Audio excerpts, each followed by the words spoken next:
ధనత్రయోదశి అంటే ధనము అంటే లక్ష్మి ఒక్కటి ఏదో చేతిలో డబ్బులు కాదు, ఆ రోజు బంగారం కొంటే మీకు ఇల్లంతా బంగారం అవుతుంది అని కాదు. ధనత్రయోదశి అని రావడానికి కారణం ధనము అంటే ఏది మీ సుఖమునకు కారణమవుతుందో అది ధనం. ధనమగ్నిర్ధనం వాయుర్ధనం సూర్యోధనం వసు అని ఉంది శ్రీ సూక్తంలో.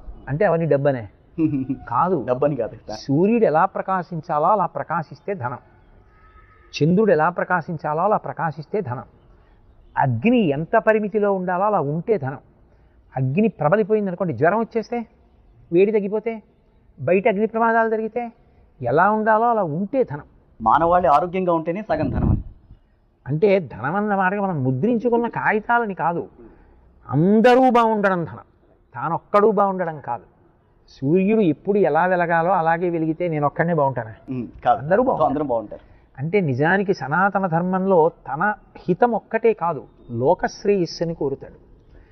ఆ ధనాన్ని దీపం పెట్టడం ద్వారా అడుగుతారు లక్ష్మీ కటాక్షంగా. లక్ష్మి అంటే నా ఒక్కడికే కాదు, అందరికీ శాంతి, అందరికీ సంతోషం. లక్ష్మి ఎక్కడ ఉంటుంది అంటే మా ఇంట్లో ఉన్నటువంటి కాగితాల్లో నోట్లల్లో ఉండదు, అరవిరిసినటువంటి పువ్వులో ఉంటుంది. పసిపిల్లాడు ఇంట్లో ఏడిచినటువంటి ఏడుపులో ఉంటుంది. పసిపిల్లాడు మంచం మీద పడుకుని ఏడవక ఎన్ని ఇళ్లల్లో ఎన్ని లక్షలు ఖర్చు పెట్టి ఎంత బెంగెట్టుకుంటున్నారు?